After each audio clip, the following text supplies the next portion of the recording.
Cleveland kidnapper Ariel Castro is starting the first day of his 1,000-year prison sentence. In court, Castro apologized, but he also said the FBI should have caught him earlier.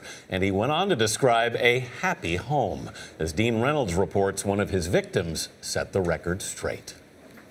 Nobody should ever have to go through what I went through, or anybody else, not even a worstest enemy. Michelle Knight is 32 now, the longest held captive of Ariel Castro. Days turns into nights.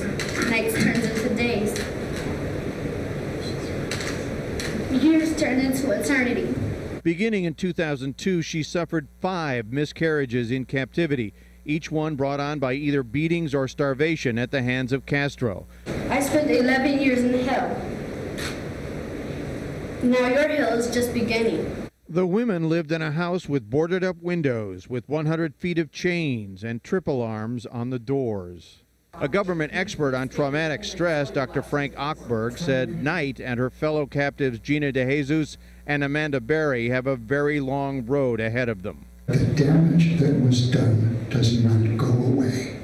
They have life sentences. And so does Castro. Life without parole plus 1,000 years to be exact. The sentence that came after his emotional, disjointed attempt at self-justification. I'm not a master. I'm a normal person. I am just sick.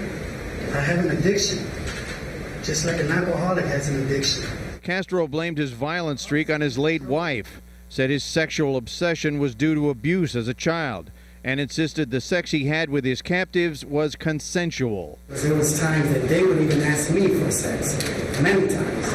He said he missed his daughter, born after he raped Amanda Berry. She never saw any violence going on in that house, Your Honor.